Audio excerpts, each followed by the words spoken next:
प्राकृतिक वनस्पति तथा वन प्राणी। क्या आपने कभी अपने स्कूल, घर या आसपास के मैदानों में भांति भांति के वृक्ष, झाड़ियाँ, घास तथा पंछियों को देखा है? क्या वह एक ही प्रकार के हैं या अलग अलग तरह के हैं? भारत एक विशाल देश है, अतः इसमें आप अनेक प्रकार के जैव रूपों की कल्पना कर सकते हैं। हमारे देश भारत विश्व के मुख्य 12 जैविक विविधता वाले देशों में से एक है। लगभग 47,000 विभिन्न जातियों के पौधे पाए जाने के कारण यह देश विश्व में 10वें स्थान पर और एशिया के देशों में चौथे स्थान पर है। भारत में लगभग 15,000 फूलों के पौधे हैं, जो कि विश्व में फूलों के पौधों का 6% है। इस देश में बहुत से बिना फूलों के पौधे हैं, जैसे कि फर्न, शैवाल, एलेगी तथा कवक, फंजाई भी पाए जाते हैं। भारत में लगभग 90,000 जातियों के जानवर तथा विभिन्न प्रकार की मछलियाँ ताजे तथा समुद्री पानी की पाई जाती हैं। प्राकृतिक वनस्पति का अर्थ है वनस्पति का वह भाग जो मनुष्य की सहायता के बिना अपने आप पैदा होता है और लंबे समय तक उस पर मानवीय प्रभाव नहीं पड़ते हैं। इसे अक्षत वनस्पति कहते हैं। अतः विभिन्न प्रकार की कृषिकृत फसलें, फल और बागान वनस्पति का भाग तो हैं, परंतु प्राकृतिक वनस्पति नहीं है। क्या आप जानते हैं वह वनस्पति जो कि मूल रूप से भारतीय है उसे देशज कहते हैं, लेकिन जो पौधा भारत के बाहर से आए हैं उन्हें विदेशज पौधे कहते हैं। वनस्पति जगत शब्द का अर्थ किसी विशेष क्षेत्र में किसी समय में पौधों की उत्पत्ति से है। इस तरह प्राणी जगत जानवरों के विषयों में बतलाता है। वनस्पति तथा अन्य प्राणियों में इतनी विविधता निम्नलिखित कारणों से है। धरातल, भूभाग, भूमि का वनस्पति पर प्रत्यक्ष एवं अप्रत्यक्ष प्रभाव पड़ता है। क्या पर्वत, पठार तथा मैदान और शीतोष्ण कटिबंधों में एक ही प्रकार की वनस्पति नहीं हो सकती? धरातल के स्वभाव का वनस्पति पर बहुत प्रभाव पड़ता है। उपजाऊ भूमि पर प्रायः कृषि की जाती है। उबड़ तथा असमतल भूभाग पर जंगल तथा घास के मैदान हैं, जिन में वन प्राणियों को आश्रय मिलता है।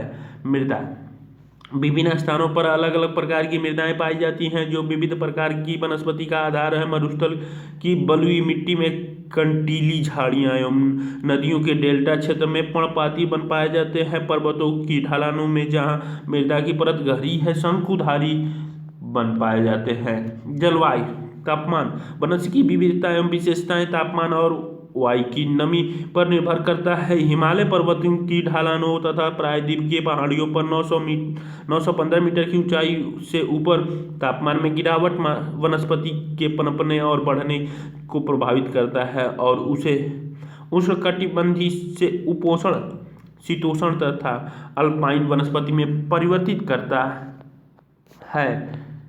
ये चित्र सारणी 5.1 वनस्पति खंडों से तापमान की विशेषताएं। वनस्पति खंड औसत तापमान डिग्री सेल्सियस में, जनवरी में औसत तापमान डिग्री सेल्सियस में। टिप्पणी, उष्ण 24 डिग्री सेल्सियस तापमान से अधिक होती है, 18 डिग्री सेल्सियस से अधिक जनवरी में होता है, कोई पाला नहीं पड़ता। उपोषण के लिए 17 से 24 डिग्री सेल्सियस औसत तापमान रहता है, जो वार्षिक है। 10 से 18 डिग्री जनवरी में होता है, कभी पाला कभी कभी पड़ जाता है। शीतोष्ण में 7 से 17 डिग्री सेल्सियस वार्षिक औसत है।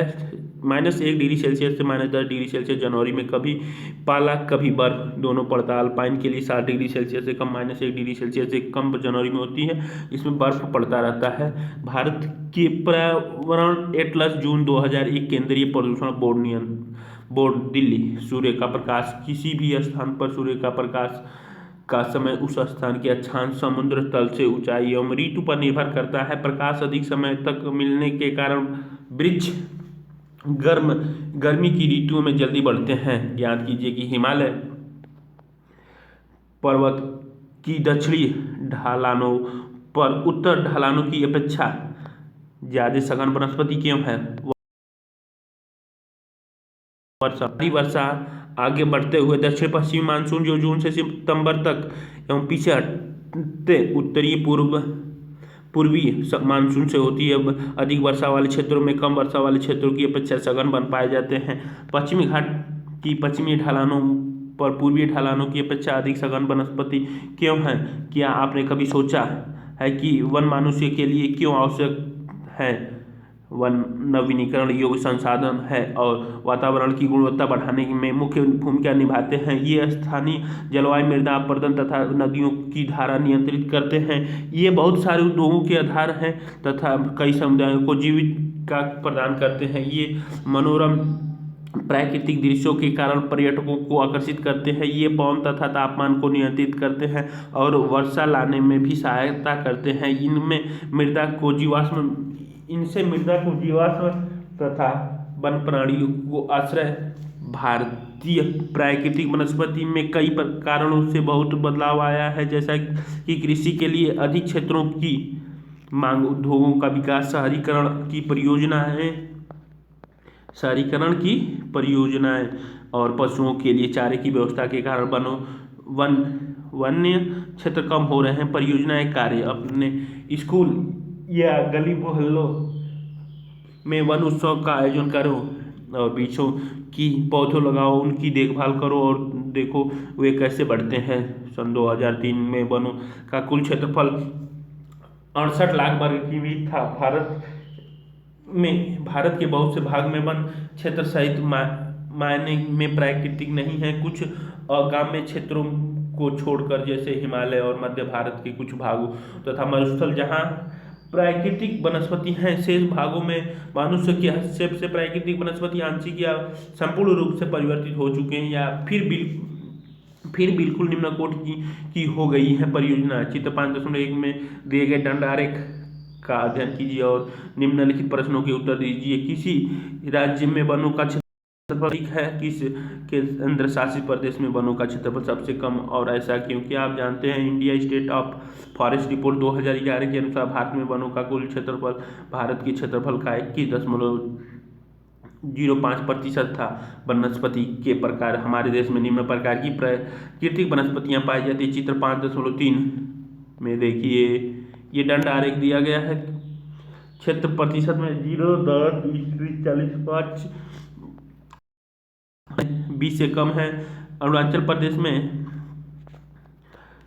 80% है, असम में लगभग 35%, बिहार में लगभग 7%, छत्तीसगढ़ में लगभग 42%, दिल्ली में लगभग 12%, गोवा में लगभग 60%, गुजरात में लगभग 7%, हरियाणा में लगभग 5%, हिमाचल प्रदेश में लगभग 25%, जम्मू और कश्मीर में लगभग 10%, झारखंड में लगभग 28%, कर्नाटक में लगभग 18%, केरल में लगभग 42-43%, महाराष्ट्र में लगभग 22%, महाराष्ट्र में मध्य प्रदेश में 32%, महाराष्ट्र में आपको मिलेगा 15 से 17%, मणिपुर में 70 से 80 बीच में मिलेगा, मेघालय में आपको भी 70 से 80 के, मिजोरम में आपको मिल जाएगा 90 से ऊपर परसेंटेज में, मिजोरम में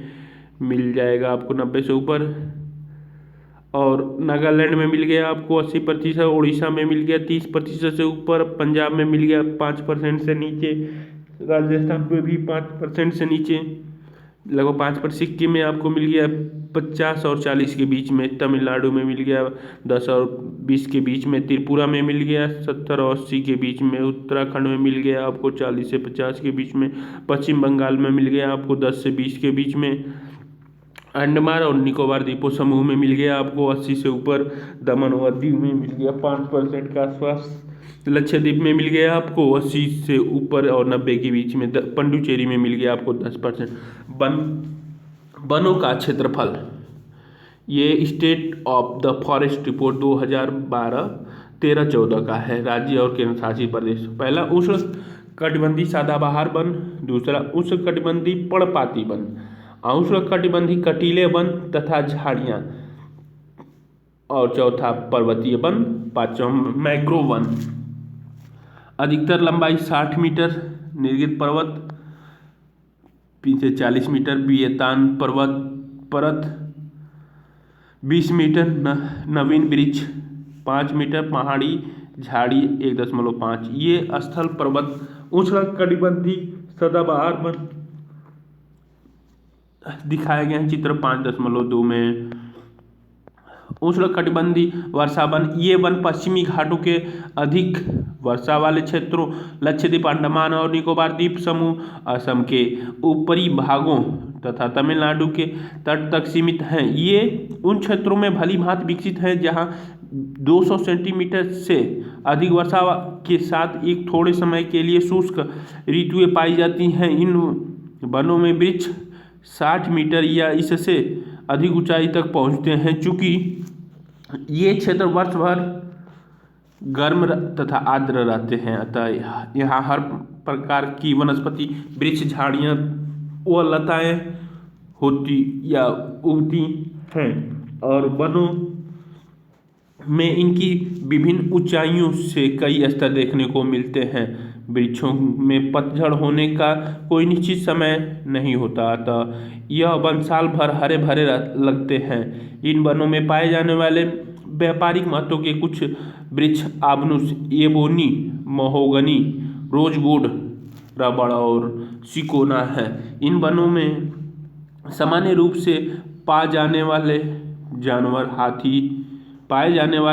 हाथी, बंदर, लैमूर और हिरण है। एक सींग वाले गैंडे असम के पश्चिम बंगाल के दलदली क्षेत्रों में मिलते हैं। ये चित्र भारत की प्राकृतिक वनस्पति, ये अलग अलग कलर में दे रखा है। नेपाल से सटे भारत की पहला, ये हरे रंग वाले उष्णकटिबंधीय सदाबहार वन मतलब एवरग्रीन फॉरेस्ट, उष्णकटिबंधीय पर्णपाती वन, उसके बाद पीले रंग वाले पर्वतीय वन और गाढ़े पीले वाले मैंग्रोव वन, और सबसे हल्का वाला उष्णकटिबंधीय कटीले वन। ये मरुस्थल डेजर्ट वाले एरिया में कटीले वन पाए जाते। प्राकृतिक वनस्पति मानचित्र देखकर पता लगाइए कि कुछ राज्यों में वनों का विस्तार अधिक क्यों है। इन जंगलों में कई प्रकार के पक्षी, चमगादड़ तथा कई रेंगने वाले जीव भी पाए जाते हैं। उष्णकटिबंधीय पर्णपाती वन, ये भारत में सबसे बड़े क्षेत्र में फैले हुए हैं। इन्हें मानसूनी वन भी कहते हैं और ये उन क्षेत्रों में विस्तृत हैं जहां 70 से 200 सेंटीमीटर तक वर्षा होती है। इस प्रकार के वनों में वृक्ष शुष्क ग्रीष्म ऋतु में 6 से 8 सप्ताह के लिए अपनी पत्तियां गिरा देते हैं। जल की उपलब्धि के आधार पर इन वनों को आर्द्र तथा शुष्क पर्णपाती वनों में विभाजित किया जाता है। इनमें से आर्द्र या नम पर्णपाती वन उन क्षेत्रों में पाए जाते हैं जहां 100 से 200 सेंटीमीटर तक वर्षा होती है। तो ऐसे वन देश के पूर्वी भाग, उत्तरी पूर्वी राज्य, हिमालय के गिरिपाद प्रदेशों, झारखंड, पश्चिमी उड़ीसा, छत्तीसगढ़ तथा पश्चिमी घाटों के पूर्वी ढालों में पाए जाते हैं। सागौन इन वनों की एक सबसे प्रमुख प्रजाति है। बांस, साल, शीशम, चंदन, वैर, कुसुम, अर्जुन तथा शहतूत के वृक्ष व्यापारिक महत्व वाले प्रजातियां हैं। शुष्क पर्णपाती वन उन क्षेत्रों में पाए जाते हैं जहां वर्षा 70 से 100 सेंटीमीटर के बीच होती है। ये वन प्रायद्वीपीय पठार के ऐसे वर्षा वाले क्षेत्र उत्तर प्रदेश तथा बिहार के मैदान में पाए जाते हैं। विस्तृत क्षेत्रों में प्रायः सागौन, पाल, पीपल तथा नीम के वृक्ष उगते हैं। इन क्षेत्रों के बहुत बड़े भाग कृषि कार्य में प्रयोग हेतु साफ कर लिए गए हैं और कुछ भागों में पशु चारण भी होता है। दिखाए गए हैं ये उष्णकटिबंधीय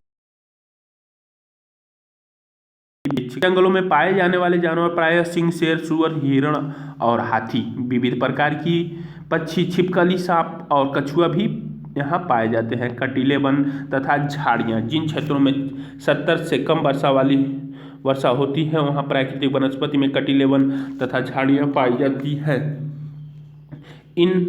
पाई जाती है। इस प्रकार के वनस्पति देश के उत्तरी पश्चिम भागों में पाई जाती है, जिनमें गुजरात, राजस्थान, छत्तीसगढ़, मध्य प्रदेश, उत्तर प्रदेश तथा हरियाणा के अर्ध शुष्क क्षेत्रों सम्मिलित हैं। आकाशिया खजूर, जिसे पाम कहते हैं, यूफोर्बिया तथा नागफनी कैक्टाई यहाँ की मुख्य पादप प्रजातियाँ हैं। इन वनों के वृक्ष बिखरे हुए होते हैं। इनकी जड़ें लंबी तथा जल की तलाश में चारों ओर फैली होती हैं। पत्तियाँ प्रायः छोटी होती हैं, जिनसे वाष्पीकरण कम से कम हो सके। शुष्क भागों में झाड़ियाँ और कटीले पादप पाए जाते हैं। चित्र 5.5 में कटीले वनों तथा झाड़ियाँ। इन जंगलों में प्रायः चूहे, खरगोश, लोमड़ी, भेड़िए, शेर, सिंह, जंगली गधा, घोड़े तथा ऊँट पाए जाते हैं। पर्वतीय क्षेत्रों में तापमान की कमी तथा ऊंचाई के साथ साथ प्राकृतिक वनस्पति भी अंतर दिखाई देता है। वनस्पति में जिस प्रकार का अंतर हम उष्ण कटिबंधीय प्रदेशों में टुंड्रा की ओर देखते हैं, उसी प्रकार का अंतर पर्वतीय भागों में ऊंचाई के साथ साथ देखने को मिलता है। ये आपको चित्र में पर्वतीय वन दिखाई दे रहे हैं, जो ऊपर शंकुधारी टाइप से मिले हैं।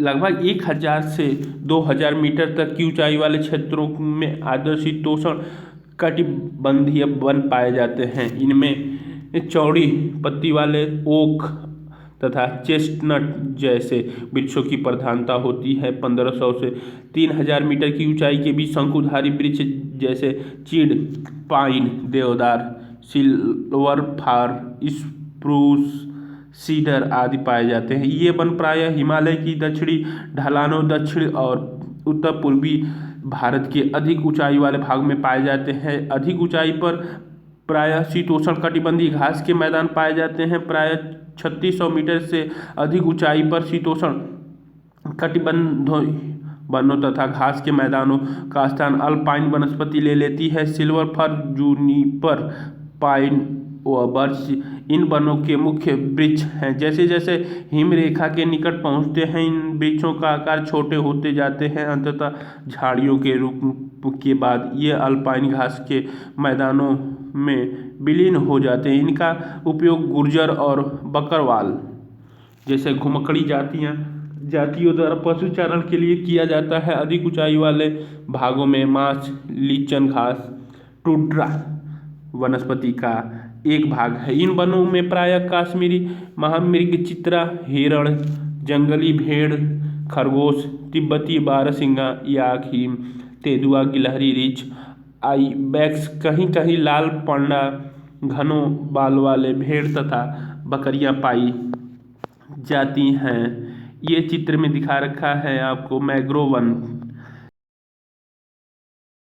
यहाँ पर क्षेत्रों में जहाँ ज्वार भाटा आते हैं कि सबसे महत्वपूर्ण वनस्पति है मिट्टी और बालू। ये मैंग्रोव वन की पहचान है। लेटे हुए वृक्ष मैंग्रोव वन हो गया।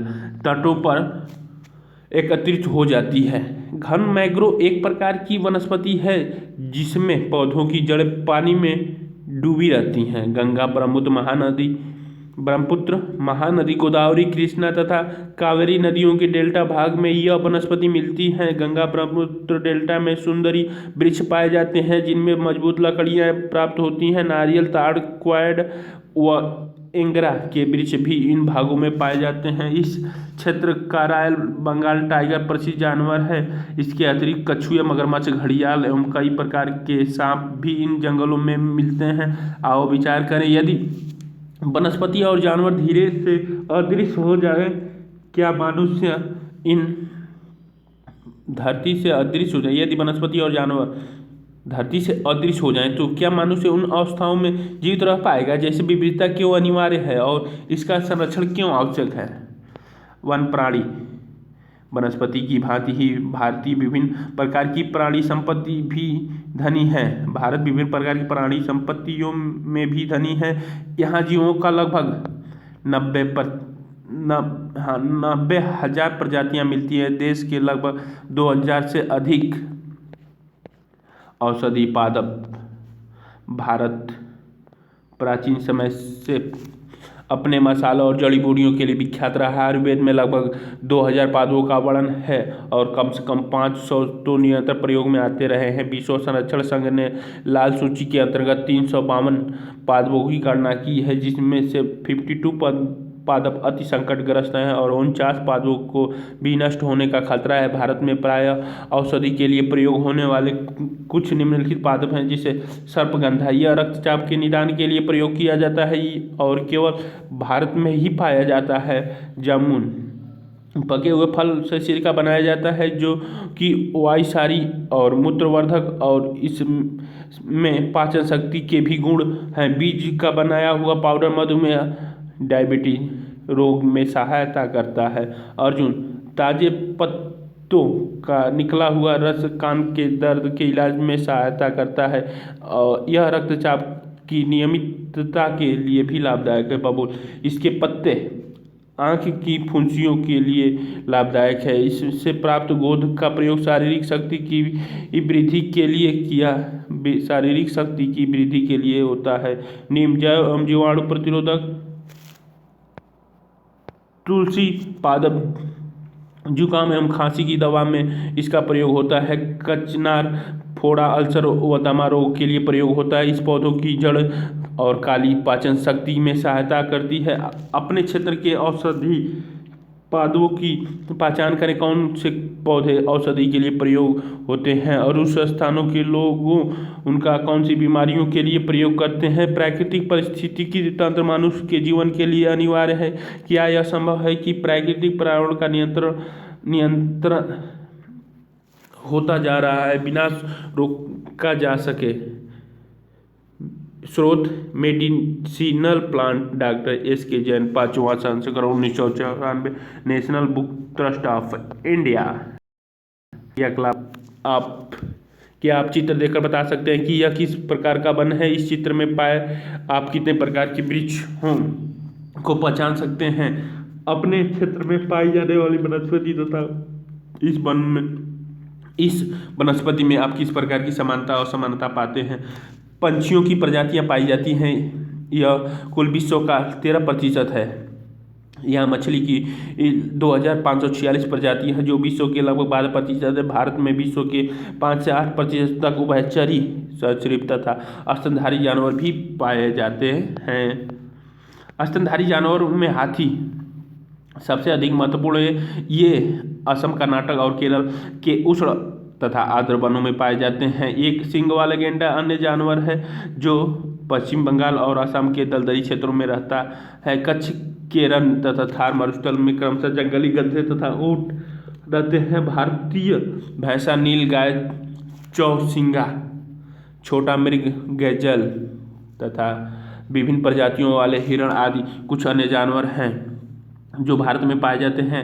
यहाँ बंदरों की भी अनेक प्रजातियाँ पाई जाती हैं। क्या आप जानते हैं कि भारत जीव सुरक्षा अधिनियम सन 1972 को लागू किया गया था। भारत विश्व का अकेला देश है जहाँ शेर तथा बाघ दोनों पाए जाते हैं। भारतीय शेरों की प्राकृतिक वास स्थल, ये वन्य प्राणी निश्चय भारत में दिए गए। दाचिंगम, राजाजी, कार्बेट, दुधवा, सरिस्का, केवलादेव, घना, रणथंभौर, शिवपुरी, चंद्रप्रभा, गोरुमाला, महानदी, भूटान, मानस, काजीरंगा, राजगीर, सिमलीपाल, चंदका, दमपाल, कान्हा, तदोबा, संजय गांधी, कवाला, पोचेरम, अटूनगरम, गिरी,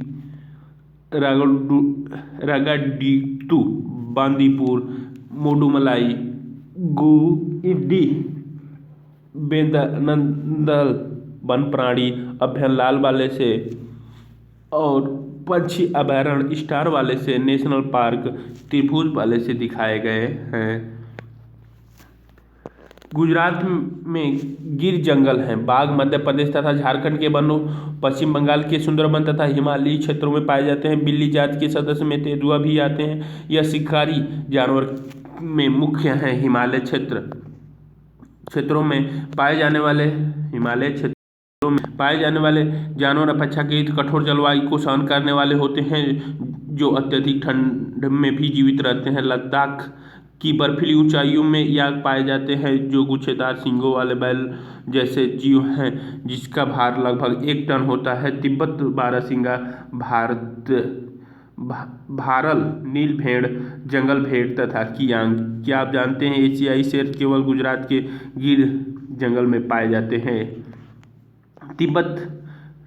तिब्बती जंगली गधे भी यहाँ पाए जाते हैं। कहीं कहीं लाल पांडा भी कुछ भागों में मिलते हैं। नदियों, झीलों तथा समुद्री क्षेत्रों में कछुए, मगरमच्छ और घड़ियाल पाए जाते हैं। घड़ियाल मगरमच्छ की प्रजाति का एक ऐसा प्रतिनिधि है जो विश्व में केवल भारत में पाया जाता है। भारत में अनेक रंग बिरंगे पंछी पाए जाते हैं। मोर, बत्तख, तोता, मैना, सारस तथा कबूतर आदि कुछ पंछी प्रजातियां हैं जो देश के वनों तथा आर्द्र क्षेत्रों में रहती हैं। हमने अपनी फसल जैव विविधता पर्यावरण रूप से चुनी है, यानी खाने योग्य पौधों के नीचे से हमने बहुत से औषधि पादपों का प्रयोग कर उनका चुनाव किया है। दूध देने वाले पशु भी प्रकृति द्वारा दिए गए बहुत सारे जानवरों में चुने गए हैं। जानवर हमें बोझ ढोने, कृषि कार्य तथा यातायात के साधनों के रूप में मदद करते हैं। इनसे मांस, ये न्यूज़पेपर से आप government and the safe vulture task note to the tiger protection body rhino killed for horn, CBI protect Ranthambore tiger death. उपरोक्त समाचार पत्रों के अंशों में कौन से समाचार महत्वपूर्ण प्रतीत होते हैं। इस प्रकार के संकटग्रस्त प्रजातियों की और सूचना समाचार पत्रों और पत्रिकाओं से एकत्र कीजिए। भारत सरकार द्वारा इनके संरक्षण के लिए उठाए गए कदम के विषय में जानकारी प्राप्त कीजिए। आप संकटग्रस्त जानवर और पक्षियों को बचाने के लिए क्या सहायता कर सकते हैं। प्रवासी पक्षी, भारत के कुछ दलदली भाग प्रवासी पक्षियों के लिए प्रसिद्ध है। शीत ऋतु में साइबेरियन सारस बहुत संख्या में यहाँ आते हैं। इन पक्षियों का एक मनपसंद स्थान कच्छ का रण है। जिस स्थान पर मरुभूमि समुद्र से मिलती है वहाँ लाल सुंदर कालंगी वाली फ्लेमिंगोए हजारों की संख्या में आती हैं और खारे कीचड़ की ढेर बनकर उनमें घोंसले बनाती हैं और बच्चों को पालती हैं। देश में अनेक दार्शनिक दृश्य में से यह भी एक है। क्या यह हमारी कीमती धरोहर नहीं है। एवं अंडे भी प्राप्त होते हैं। मछली से पौष्टिक आहार मिलता है। बहुत से कीड़े मकोड़ों, फलों और वृक्षों के परागण में मदद करते हैं और हानिकारक कीड़ों पर जैविक नियंत्रण रखते हैं। प्रत्येक प्रजाति का पारिस्थितिकी तंत्र में योगदान है, अतः उनका संरक्षण अनिवार्य है। जैसा पहले बताया गया है कि मनुष्यों द्वारा पादप और जीवों के अत्यधिक उपयोग के कारण पारिस्थितिकी तंत्र असंतुलित हो गया है। लगभग 1300 पादप प्रजाति संकट में हैं तथा 20 प्रजातियां विनष्ट हो चुकी हैं। काफ़ी अन्य जीवन प्रजातियां भी संकट में हैं और कुछ विष्ट हो चुकी हैं। पारिस्थितिकी तंत्र में असंतुलन का मुख्य कारण लालची व्यापारियों का अपने व्यवसाय के लिए अत्यधिक शिकार करना है। रासायनिक और औद्योगिक अवशिष्ट तथा तेजाबी जमाव के कारण प्रदूषण, विदेशी प्रजातियों का प्रवेश, कृषि एवं निवास के लिए वनों की अंधाधुंध कटाई पारिस्थितिकी तंत्र के असंतुलन का कारण है। अपने देश की पादप और जीव संपत्ति की सुरक्षा के लिए सरकार ने कई कदम उठाए हैं। देश में 18 जीवमंडल नीचे आरक्षित क्षेत्र स्थापित किए गए हैं। इनमें से 10 सुंदरबन, नंदा देवी, मन्नार की खाड़ी, नीलगिरी, नागरेक, ग्रेट निकोबार, मानस, सिमलीपाल, पंचमढ़ी और अचनकमर अमरकंटक की गणना विश्व के जीवमंडल नीचे में की गई है। 18 जीवमंडल नीचे आरक्षित क्षेत्र: सुंदरबन, सिमलीपाल, कच्छ, मन्नार की खाड़ी, दिबांग ठंडा रेगिस्तान, नीलगिरी, डिब्रू साइखोवा, शेष अचलम, नंदा देवी, अगस्त्यमलाई, पन्ना, नागरेक, कंचनजुंगा, ग्रेट निकोबार, पंचमढ़ी, मानस, अचनकमर, अमरकंटक। सन 1952 1992 यानी 92 से 1992 से सरकार द्वारा पादप उद्यानों को वित्तीय तथा तकनीकी सहायता देने की योजना बनाई है। शेर संरक्षण, गैंडा संरक्षण, भारतीय भैंसा संरक्षण तथा पारिस्थितिकी तंत्र के संतुलन के लिए कई परियोजनाएं बनाई गई हैं। 103 नेशनल पार्क, 535 वन प्राणी अभयारण्य और कई चिड़िया राष्ट्रीय पार्कों और जीव संपत्ति की रक्षा के लिए बनाए गए हैं। हम सभी को अपनी आजीविका के लिए प्राकृतिक पारिस्थितिकी तंत्र के महत्व को समझना चाहिए। यह तब संभव है जब प्राकृतिक पर्यावरण का अंत विनाश तत्काल समाप्त कर दिया जाए।